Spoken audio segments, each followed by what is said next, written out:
Hello everyone, I am Priyanka Gaur. Welcome back to my channel learning with pace.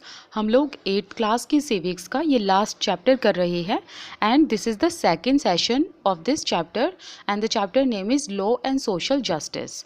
ये 10th chapter है। ठीक है, तो स्टार्ट करते हैं आज का सेशन। आज हम भोपाल गैस ट्रेजेडी के बारे में जानेंगे। भोपाल किस स्टेट में सिचुएटेड है? It is situated in Madhya Pradesh. Bhopal gas tragedy, ये लिंक है भोपाल से।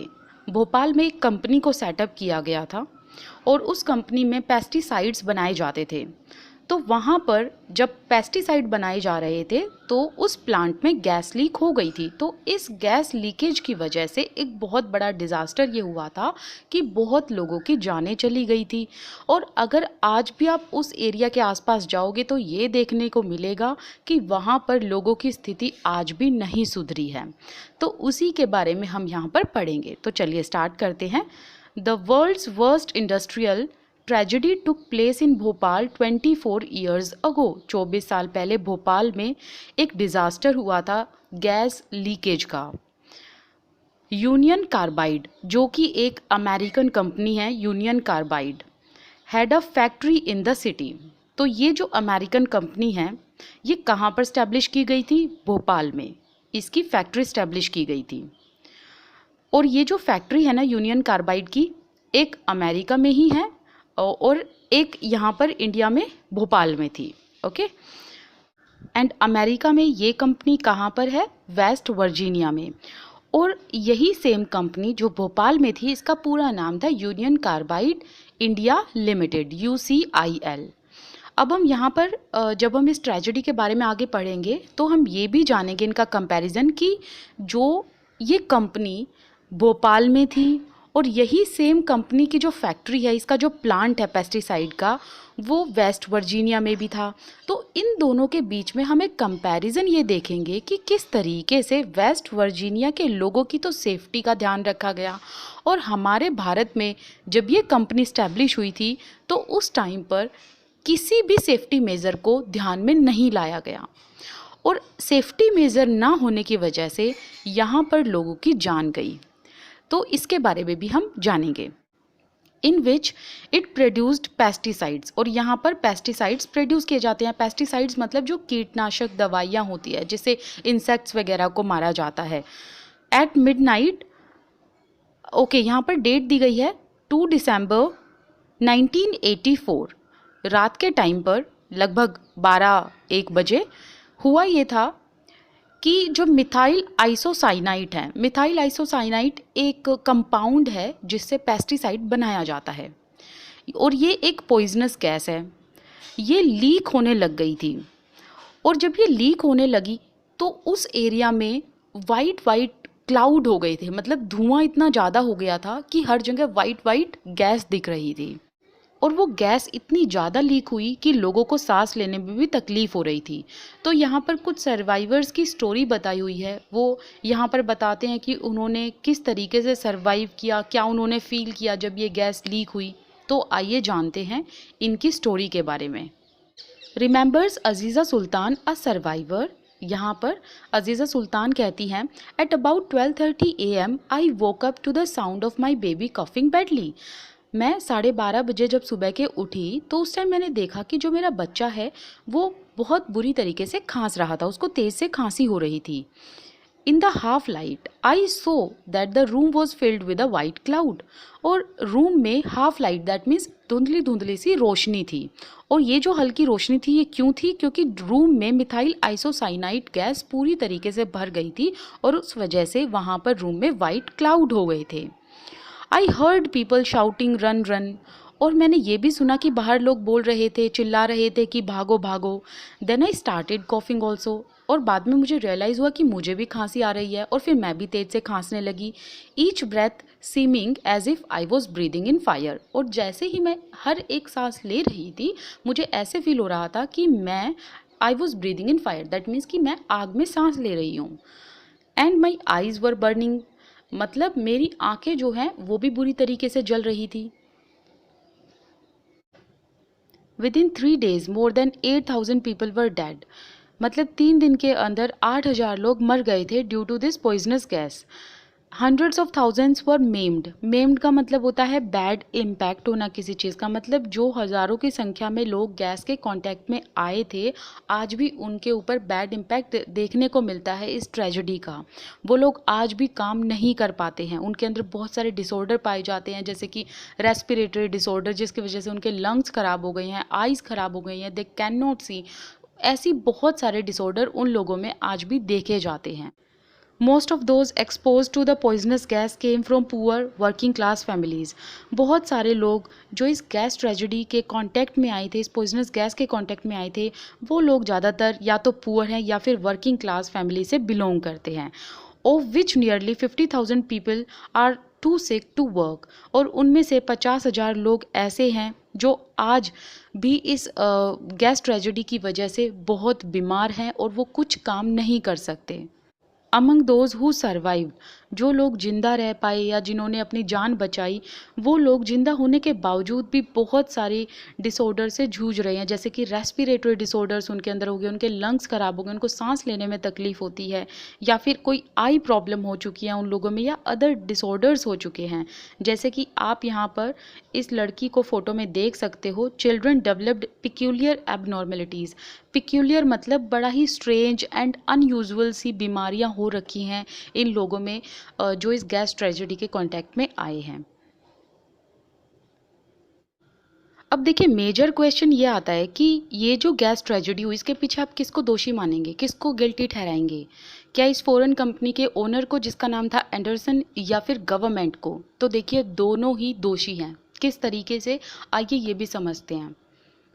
देखिए, इंडस्ट्री किस तरीके से दोषी है, क्योंकि जब इस प्लांट को यहाँ पर सेटअप किया गया तो मज़दूरों के लिए कोई भी सेफ्टी मेजर्स का ध्यान नहीं रखा गया, कोई भी ऐसा अलार्म नहीं लगवाया जिससे मज़दूरों को चेतावनी मिल सके कि यहाँ पर कुछ डेंजरस होने वाला है, ताकि वो एमरजेंसी एग्ज़िट कर पाएँ।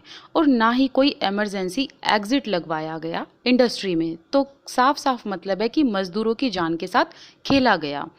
अब गवर्नमेंट किस तरीके से दोषी है कि गवर्नमेंट ने इस इंडस्ट्री को या इस प्लांट को स्टैब्लिश करने के लिए लाइसेंस दिया, plus moreover government has allowed this company to establish their plant in a hub of people, जहाँ पर लोग रहते हैं उन लोगों के बीच में इस प्लांट को स्टैब्लिश करवा दिया। And with knowing all the fact कि इस प्लांट में पेस्टिसाइड्स बनाए जाएंगे और अगर गैस लीक हो गई तो मज़दूरों की तो जान को खतरा है ही, बल्कि जो इस प्लांट के आसपास रहने वाले लोग हैं उनकी जान भी जा सकती है। यहाँ पर एक चीज़ और समझने वाली है कि जो गवर्नमेंट ने ये लाइसेंस प्रोवाइड किया फॉरेन कंपनी को, it shows the corruption that is deeply rooted in our country. ये एक भ्रष्टाचार को भी शो करता है। चलिए अब आगे बढ़ते हैं। This disaster was not an accident. ये डिज़ास्टर कोई एक्सीडेंट नहीं था, इसे रोका जा सकता था अगर सेफ्टी मेजर्स का ध्यान रखा जाता तो। UC company had deliberately ignored the essential safety measures in order to cut cost. Cut cost का मतलब है पैसा बचाने के लिए। यूसी कंपनी ने डेलिबरेटली इसेंशियल सेफ्टी मेजर्स को इग्नोर कर दिया। जानबूझकर यूसी कंपनी ने इन सुरक्षा उपायों को इग्नोर किया ताकि उनका पैसा बच सके। अब ये देखिए कि रीज़न क्या है इसके पीछे। यूसी कंपनी को अगर हम कंपेयर करें, एक तो जो भोपाल में थी यही सेम कंपनी, और यही सेम कंपनी जो है वो वेस्ट वर्जीनिया में भी थी। अगर इन दोनों के बीच में कंपेयर करें ना हम, तो वेस्ट वर्जीनिया में सारे सेफ्टी मेजर्स उपलब्ध थे, लेकिन यहाँ पर भोपाल में एक भी सेफ्टी मेजर नहीं लगवाया हुआ था कंपनी ने। इसके पीछे रीज़न है सिविल सोसाइटी यहाँ की अवेयर ही नहीं है। देखिए, जो सोसाइटी है ना, जो लोग हैं सोसाइटी में रहने वाले, इनको जागरूक होना बहुत ज़रूरी है।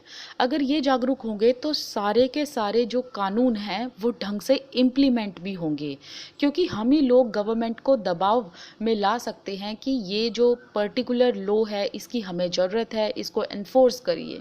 तो लोग ही जागरूक नहीं होते ना वहाँ पर, तो सामने वाला भी हल्के में ले लेता है आपको। तो ऐसा ही तो हुआ, यूसी कंपनी ने यहाँ के लोगों को हल्के में ले लिया।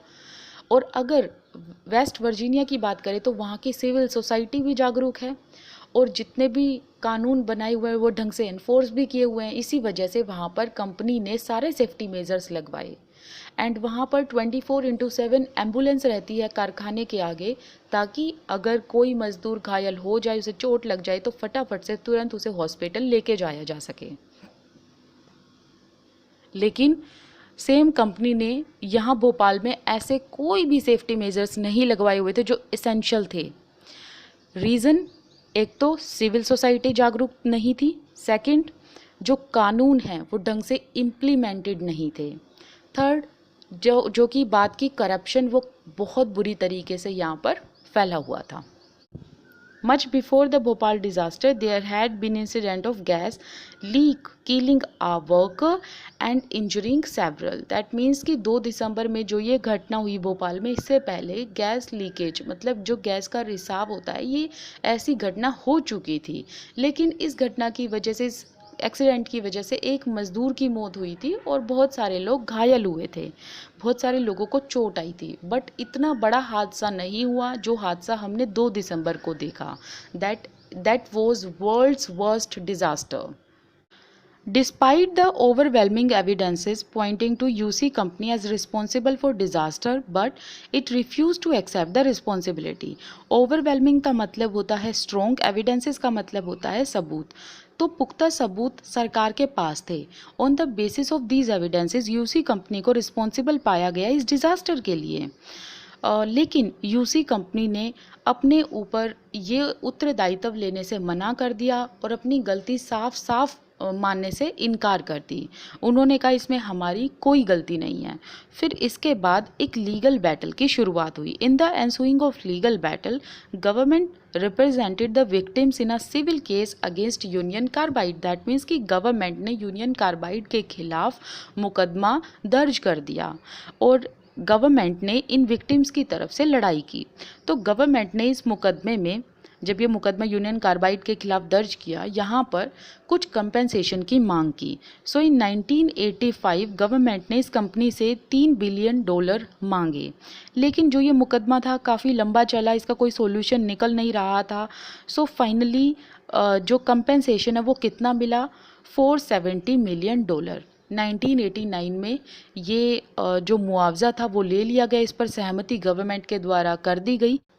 Survivors appealed against the settlement, और जो सर्वाइवर्स थे उन्होंने इस कंपेंसेशन के अगेंस्ट प्रोटेस्ट भी किया, क्योंकि वो इस सेटलमेंट से बिल्कुल भी खुश नहीं थे, क्योंकि नुकसान इतना भारी हुआ था और कंपेंसेशन इतना कम मिला था।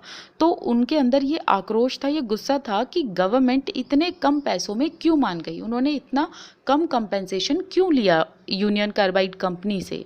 But supreme court ruled that the settlement amount would stand. लेकिन जो सुप्रीम कोर्ट है, अब उसका डिसीजन तो सबको मानना पड़ेगा। तो सुप्रीम कोर्ट ने इस फैसले पर कोई भी बदलाव नहीं किया, वो इसी फैसले पर खड़ी रही। इस वजह से लोग भी चुप हो गए। UC stopped its operation but left behind tons of toxic chemicals. Toxic का मतलब होता है poisonous. UC stopped its operation, that means कि यूनियन कार्बाइड ने भोपाल में अपना कारखाना बंद कर दिया, बट इन्होंने टॉक्सिक केमिकल्स को क्लीन नहीं किया। तो लार्ज अमाउंट में जो पॉइजनस केमिकल्स थे वो वहीं पर छोड़ दिए। तो जाहिर सी बात है, ये जो केमिकल्स वहीं पर छोड़ दिए गए, these chemicals have seeped into ground, मतलब ये ज़मीन में रिस कर नीचे चले गए और फिर ये ग्राउंड वाटर के कांटेक्ट में आ गए और इससे ग्राउंड वाटर कंटेमिनेट हो गया, मतलब गंदा हो गया। अब वो किसी के पीने लायक पानी नहीं बचा। Dow Chemical, the company who now owns the plant, refuses to take the responsibility to clean up these chemicals. अब ये कंपनी डाउ केमिकल के अंडर में है and he refuses to take responsibility for clean up. और इन्होंने भी यहाँ पर जो भोपाल में ये टॉक्सिक केमिकल्स थे, इसकी साफ सफाई का जिम्मा उठाने के लिए बिल्कुल साफ साफ इनकार कर दिया। 24 years later, people are still fighting for justice. 24 साल के बाद भी लोग यहाँ पर जस्टिस के लिए, मतलब न्याय के लिए लड़ रहे हैं, स्ट्रगल कर रहे हैं। जैसे कि सेफ ड्रिंकिंग वाटर के लिए, हेल्थ केयर फैसिलिटीज़ के लिए एंड जॉब्स के लिए। जॉब किन लोगों के लिए? Those people who got poisoned by UC, मतलब वो लोग जो इस जहरीली गैस, मतलब जो ये टॉक्सिक केमिकल थे या टॉक्सिक गैस थी, इसके कांटेक्ट में आए थे, उनकी तो जॉब छूट गई थी ना, वो तो अनएम्प्लॉयड हो गए थे। तो अब वो लोग जॉब की मांग कर रहे हैं और उनको जॉब मिलेगी तो उनको जस्टिस भी प्रोवाइड किया जाएगा, लेकिन इन लोगों को आज तक जस्टिस प्रोवाइड नहीं किया गया है। They also demand that Anderson the UC chairman, Anderson UC के सीईओ थे, मतलब चेयरमैन थे, who faces criminal charges be prosecuted. तो क्रिमिनल चार्जेस लगे थे एंडरसन पे। नाउ लोगों ने क्या किया, इनको सज़ा दिलाने के लिए आंदोलन चलाए, प्रोटेस्ट किए, बट क्या इनको सज़ा हुई थी? नहीं, इनको कोई सज़ा नहीं हुई। चलिए आगे देखते हैं। व्हाट इज़ वर्कर्स वर्थ, ये जानना आपके लिए बहुत ज़रूरी है कि एक मज़दूर की क्या कीमत होती है। If we are to understand the events leading to Bhopal disaster, we have to ask why did Union Carbide set up its plant in India? जो ट्रेजिडी भोपाल में हुई, इसके पीछे अगर हम कुछ वजहों को समझना चाहें तो उससे पहले हमारे सामने एक मेजर क्वेश्चन खड़ा होता है, why did union carbide setup it's plant in India, कि यूनियन कार्बाइड ने भारत में ही अपना कारखाना क्यों खोला, यहीं पर अपनी फैक्ट्री को स्टैब्लिश क्यों किया, इसी कंट्री को क्यों चूज़ किया, उसके पीछे रीज़न क्या है। जब इसके आंसर आप देखेंगे तो आपको सारी बातें क्लियर हो जाएंगी।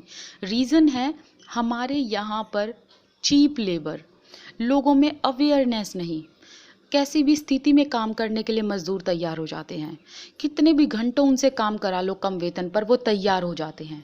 गरीबी है, कंपटीशन बहुत ज़्यादा है, एक अगर मजदूर छोड़ेगा तो दूसरा मजदूर बहुत जल्दी मिल जाता है इन कंपनीज़ को। ऐसे कुछ रीज़न हमें देखने को मिलते हैं। अब हम इन रीज़न्स को डिटेल में जानेंगे यहाँ पर। One reason why foreign companies come to India is for cheap labour. एक रीज़न ये है कि जो ये फॉरेन कंपनीज़ हैं ये इंडिया में अपने प्लांट्स को या फिर कारखानों को क्यों स्टैब्लिश करती हैं, क्योंकि हमारे भारत में इनको चीप लेबर अवेलेबल हो जाता है। एंड जो ये मज़दूर हैं ये सस्ती कीमत पर ज़्यादा काम करने के लिए तैयार हो जाते हैं यहाँ पर। Wages that the companies had to pay to the workers, say in USA, are far higher than what they have to pay to the workers who work in poorer countries like India. Okay यहाँ पर इस line को हम एक comparison में समझेंगे। एक तरफ तो हम ले लेते हैं डेवलप्ड कंट्रीज़, ठीक है, और एक तरफ हम पुअरर कंट्रीज़ ले लेते हैं, या फिर हम डेवलपिंग कंट्रीज़ ले लेते हैं, ठीक है। एक तरफ डेवलप्ड और दूसरी तरफ डेवलपिंग या फिर poorer countries, right. Developed countries में हम यूएसए का एग्जांपल लेते हैं एंड पुअरर कंट्रीज़ में हम इंडिया का एग्जांपल लेते हैं, जो कि इस लाइन में लिखा हुआ है। अब देखिए इसको कंपेयर करके समझते हैं इस लाइन को। अगर ये फॉरेन कंपनीज़ किसी डेवलप्ड कंट्री में अपने प्लांट को या अपनी फैक्ट्री को स्टैब्लिश करते हैं या अपना कारखाना किसी डेवलप्ड कंट्रीज़ में खोलते हैं, तो जो यहाँ पर वर्कर्स हैं उनको वेजेस ज़्यादा देना होता है, ठीक है। प्रॉपर हेल्थ फैसिलिटी देनी होती है, हाउस फैसिलिटी देनी होती है, इन मज़दूरों के हक उनको देने होते हैं। एंड अगर कोई इमरजेंसी आ गई तो 24/7 इन वर्कर्स के कारखानों के बाहर एम्बुलेंस होती है, ताकि इनको फटाफट से हॉस्पिटलाइज किया जा सके जो वर्कर को चोट लग गई है। अब इसी के कंपैरिजन में हम पुअरर कंट्रीज़ की बात करें कि ये पुअरर कंट्रीज़ को क्यों चूज़ करते हैं। क्वेश्चन यही है ना कि जो फॉरेन कंपनीज़ है ये पुअरर कंट्रीज़ को क्यों चूज़ करती हैं, ये यहीं पर क्यों अपनी फैक्ट्री को स्टैब्लिश करते हैं। अब यहाँ पर रीज़न है कि जो वेजेस यहाँ पर मज़दूरों को दिया जाता है वो बहुत कम होता है, ठीक है, बहुत लेस होता है। कोई हेल्थ फैसिलिटी नहीं दी जाती, कोई राइट्स इनको प्रोवाइड नहीं किए जाते, कोई हाउस फैसिलिटी इनको नहीं दी जाती, मतलब कोई निवास स्थान इनको नहीं दिया जाता रहने के लिए। प्लस जो सबसे बड़ा मेजर रीज़न है वो ये है कि यहाँ पर कम वेजेस में ज़्यादा काम कराया जाता है मज़दूरों से। अब देखिए कि जो ये फॉरेन कंपनीज़ हैं ये पुअरर कंट्रीज़ को इसीलिए चूज़ करती हैं क्योंकि इनका पैसा बचता है। इनको ना सेफ्टी मेजर्स पे, ना हाउस फैसिलिटी पे, ना राइट्स पे, कहीं पर भी इनको खर्चा नहीं करना पड़ता, बल्कि इनको कम वेतन में मजदूर मिल जाते हैं जो ज़्यादा घंटे के लिए काम करते हैं। लेकिन ऑन द अदर हैंड अगर यही फॉरेन कंपनीज किसी डेवलप्ड कंट्री में अपने प्लांट को स्टैब्लिश करती हैं तो वहाँ पर इनका खर्चा होता है, इनको इनको मजदूरों को ज़्यादा वेजेस देने होते हैं, उनको प्रॉपर फैसिलिटी प्रोवाइड करनी होती है, उनको पूरे हक देने पड़ते हैं। तो इस वजह से ये फॉरेन कंपनीज पुअरर कंट्रीज़ को या फिर डेवलपिंग कंट्रीज़ को चूज़ करती हैं। फॉर लोअर पे companies can get longer hours of work, जो अभी हमने डिस्कस किया कि बहुत कम वेतन पर, मिनिमम वेजेस पर ये फॉरेन कंपनीज यहाँ के मज़दूरों से ज़्यादा घंटों तक काम करवा सकती हैं और मज़दूर बिना आवाज़ उठाए ज़्यादा घंटों तक काम भी करते हैं। एडिशनल एक्सपेंसेस सच एज जो हाउसिंग फैसिलिटी है या जो अदर जो मज़दूरों पर खर्चे होते हैं वो यहाँ पर ये फॉरेन कंपनीज़ को ऐसे खर्चे करने की ज़रूरत नहीं होती, क्योंकि मज़दूर किसी भी हालात में यहाँ पर काम कर लेते हैं, राइट। एंड दस कंपनीज कैन सेव कॉस्ट, तो इसीलिए ये फॉरेन कंपनीज पुअरर कंट्रीज़ को चुनती हैं, क्योंकि यहाँ पर कोई एडिशनल एक्सपेंसेस नहीं होते और मिनिमम वेजेस पर ज़्यादा काम करा लिया जाता है। तो इस वजह से कंपनीज सेव कॉस्ट, मतलब ये अपना खर्चा बचाती है, एंड अर्न हायर प्रॉफिट्स, और इनको उतना ही ज़्यादा मुनाफा होता है और ये अच्छा खासा मुनाफा कमा सकती हैं। Cost cutting can be done by other more dangerous means. देखिए ऊपर वाले पैराग्राफ में तो हमने ये देखा कि किस तरीके से ये फॉरेन कंपनीज पुअरर कंट्रीज़ को चुनती है ताकि इनका पैसा बच सके। अब हम यहाँ पर देखेंगे कि ये जो फॉरेन कंपनीज हैं कितने डेंजरस वेज अपनाती हैं। डेंजरस वे मतलब ऐसे खतरनाक रास्ते जिसके थ्रू ये कॉस्ट कटिंग कर सके, मतलब अपना मुनाफा कर सके, एंड जो कीमत है उसकी लागत कम हो। ओके, मतलब इनपुट कम हो एंड आउटपुट ज़्यादा हो। तो फॉरेन कंपनीज क्या क्या डेंजरस मीन्स अपनाती है to save the cost and to earn more profit, वो हम यहाँ पर जानेंगे। जैसे कि लोअर वर्किंग कंडीशंस, मज़दूरों से बहुत बुरी स्थिति में काम कराते हैं, इंक्लूडिंग लोअर सेफ्टी मेजर्स, मतलब कि एक तो ये बुरी स्थिति में काम कराते हैं, साथ ही साथ उन मज़दूरों के लिए कोई भी सेफ्टी मेजर्स नहीं होता, उन कारखानों में कोई सुरक्षा उपकरण नहीं होता। तो इनको मज़दूरों की ज़िंदगी से कोई लेना देना नहीं है, बस अपनी जेब भरनी, अपना पेट भरना है। और ऐसे तरीक़ों से ये अपनी कटिंग कॉस्ट करते हैं, मतलब कॉस्ट को सेव करते हैं। In the UC plant every safety device was malfunctioning, और यूसी प्लांट में जो सेफ्टी डिवाइस लगे भी हुए थे ना, जो सुरक्षा उपकरण थे, वो मेल फंक्शनिंग थे, वो काम ही नहीं कर रहे थे, ख़राब पड़े थे, या फिर वॉज इन शॉर्ट सप्लाई, उनकी संख्या बहुत कम थी। बिटवीन 1980 एंड 1984, देखिए इन्होंने 1980s एंड 1984 के टाइम पीरियड में क्या किया, जो वर्कर्स थे उनको हाफ कर दिया। पहले तो वर्कर थे 12 मजदूर थे, फिर उनकी संख्या घटाकर इन्होंने 6 कर दी। 6 क्यों करी? ताकि इन 6 से ये काम ज़्यादा निकलवा सके और इन 6 को वेतन भी कम दिया जाएगा। लेकिन अगर ये 12 मजदूर लगाएंगे तो 12 को वेतन देना पड़ेगा। तो इन्होंने सोचा कि क्यों ना इन मजदूरों को कम करके, मतलब इनकी संख्या घटाकर इन 6 मजदूरों से ही 12 मजदूरों जितना काम करा लिया जाए। तो देखिए कितने डेंजरस मीन्स ये अपनाते हैं just to earn profit. The period of safety training for workers was brought down from 6 months to 15 days। क्या ही कहूँ यहाँ पर, तो मतलब देख कर ही लगता है कि ये लोगों को मज़दूरों की ज़िंदगी से तो कोई लेना देना ही नहीं है, सिर्फ अपनी जेब भरनी है। तो यहाँ पर देखिए क्या कहा गया है कि ये जो मज़दूर हैं इनको सेफ्टी ट्रेनिंग दी जाती है। ओके, तो पहले क्या होता था, 6 मंथ्स की सेफ्टी ट्रेनिंग की जाती थी और इस ट्रेनिंग में ये बताया जाता था कि ये जो वर्कर्स अपनी जान कैसे बचा सकते हैं, एक दूसरे की जान कैसे बचा सकते हैं। तो इस तरीके की ट्रेनिंग दी जाती है इन लोगों को। अब अपना पैसा बचाने के लिए इन फॉरेन कंपनीज़ ने ये जो ट्रेनिंग थी ये जस्ट फॉर 15 डेज़ के लिए रख दी। 15 दिन में क्या सीखेंगे मजदूर, खुद सोचिए। The post of night shift worker for the MIC plant was abolished, और रात में जो मजदूर काम किया करते थे उनकी जो पोस्ट थी वो भी इन्होंने ख़त्म कर दी, उस शिफ्ट को भी इन्होंने ख़त्म कर दिया। तो ऐसे कुछ ये डेंजरस मीन्स अपनाते हैं ताकि इनका प्रॉफिट ज़्यादा हो एंड कॉस्ट सेव हो सके।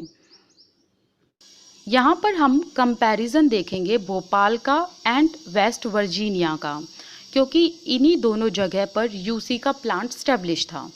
वेस्ट वर्जीनिया की अगर हम बात करें तो वहाँ पर इस कारखाने में कंप्यूटराइज्ड वार्निंग थी, मतलब कंप्यूटर के द्वारा पता लगाया जाता था, चेतावनी दी जाती थी मजदूरों को कि कुछ डेंजरस एक्टिविटी होने वाली है।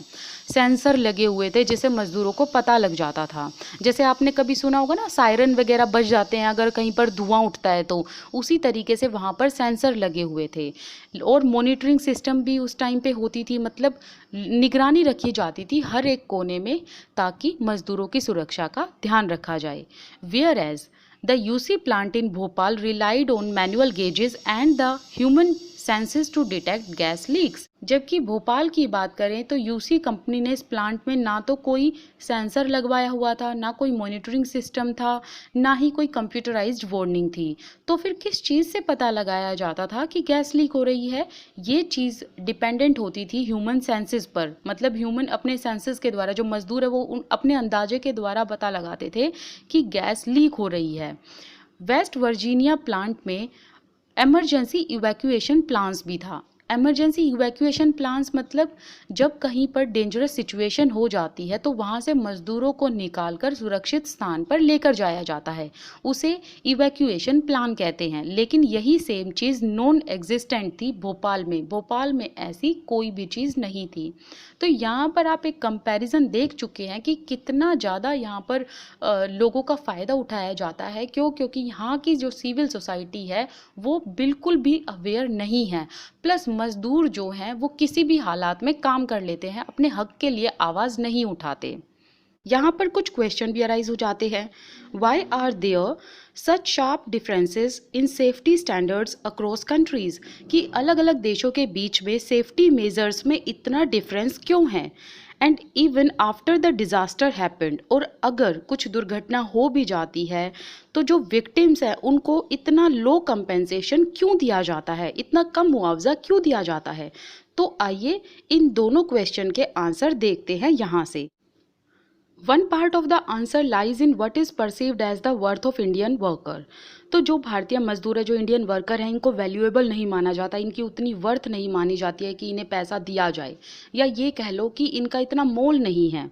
Okay, and one worker can easily replace another, और एक वर्कर दूसरे वर्कर को इजीली रिप्लेस कर देता है। जैसे कि अगर एक वर्कर काम छोड़कर चला गया तो उसकी जगह पर दूसरा वर्कर फ़ौरन मिल जाता है। Since there is so much unemployment, और बहुत ज़्यादा बेरोज़गारी है, इसी वजह से बहुत सारे वर्कर अनसेफ कंडीशन में भी काम करने के लिए तैयार हो जाते हैं for a minimum wages as well, मतलब बहुत कम तनख्वाह में अनसेफ कंडीशंस में ये मजदूर काम करने के लिए तैयार हो जाते हैं, क्योंकि ये भी मजबूर होते हैं, क्योंकि इनको भी पैसा कमाना होता है, अपने घर में अपने बच्चों को एजुकेशन देनी होती है, हेल्थ फैसिलिटीज़ देनी होती है, तो इनको अपनी बेसिक रिक्वायरमेंट के लिए अनसेफ कंडीशन में काम करना पड़ता है। So making use of workers vulnerability. Workers vulnerability मतलब जो ये वर्कर्स की कमज़ोरी है, इसको ये एम्प्लॉयर्स बहुत अच्छे से समझते हैं। सो इन मज़दूरों की इस कमज़ोरी का फ़ायदा उठाते हैं ये मालिक, and they ignore the safety in work places, और इसी वजह से ये एम्प्लॉयर्स वर्क प्लेसेस पर कोई भी सेफ्टी मेजर्स का ध्यान नहीं रखते, और ना ही ये मज़दूरों के जान की परवाह करते हैं। तो इसी वजह से ये एम्प्लॉयर्स, जो मालिक हैं, ये नेग्लिजेंट हो जाते हैं, and they save money by following some dangerous means. Thus, even so many years after the Bhopal gas tragedy, तो जो भोपाल गैस ट्रेजेडी हुई थी 2 दिसंबर 1984 में, उसके बाद भी बहुत सारे ऐसी ट्रेजेडी हुई है, ऐसे एक्सीडेंट हुए हैं जिससे या तो मज़दूरों की जान गई है या फिर मज़दूर घायल हुए हैं। जैसे कि रेगुलर रिपोर्ट्स आती रही हैं एक्सीडेंट की, कंस्ट्रक्शन साइट पे, माइंस में, फैक्ट्रीज़ में। लेकिन इसके पीछे रीज़न क्या है? रीज़न है एम्प्लॉयर्स का कैलेस एटीट्यूड। कैलेस का मतलब क्या होता है? जो दूसरे की फीलिंग्स का या भावनाओं का ध्यान ही ना रखे, मतलब जो दिल से एकदम कठोर इंसान होता है। तो यहाँ पर जो एम्प्लॉयर्स हैं, जो मालिक हैं, उनकी बर्बरता दिखाई है, उनका कठोर दिल दिखाया है कि ये लोग बड़े ही नेग्लिजेंट होते हैं, बड़े ही लापरवाह होते हैं। और इनके अंदर ये लापरवाही आती कहाँ से है? क्यों? क्योंकि इन्हें इन वर्कर्स की कमज़ोरी का पता होता है, और ये इनकी कमज़ोरी का ही फ़ायदा उठाते हैं। और जो इनका ये कैलेस एटीट्यूड है, कि अगर एक मज़दूर चला जाएगा तो इसकी जगह दूसरा मज़दूर इनको बहुत जल्दी मिल जाता है। तो इस कैलस एटीट्यूड की वजह से बहुत सारे मज़दूरों की जान चली जाती है, बहुत सारे मज़दूर घायल हो जाते हैं, या कुछ ना कुछ ऐसे मेजर या माइनर एक्सीडेंट होते रहते हैं कंस्ट्रक्शन साइट पे, माइंस में, या किसी प्लांट में जहाँ पर पेस्टिसाइड्स बनाए जाते हैं या अदर चीज़ें बनाई जाती हैं, या फिर पॉइजनस गैस जहाँ पर होती है। तो उससे मज़दूरों को हानि इसीलिए पहुंचती है just because of these employers and their negligency behaviour. Okay, तो यहाँ पर हम ये सेकंड सेशन कंप्लीट करते हैं। थर्ड सेशन में इस चैप्टर को हम कंप्लीट कर लेंगे। जो इससे नेक्स्ट वीडियो आएगी उसमें हम इस पूरे चैप्टर को फिनिश कर लेंगे। आप मुझे इंस्टाग्राम अकाउंट पर फॉलो कर सकते हो। The user ID is Priyanka Gaur 8। और आप मुझे मेरे साथ टेलीग्राम ग्रुप पर भी जुड़ सकते हो। इन दोनों के लिंक आपको ना डिस्क्रिप्शन बॉक्स में मिल जाएंगे। Thank you so much for watching this video. This side Priyanka Gaur. I wish you all the best. Keep learning. Thank you so much.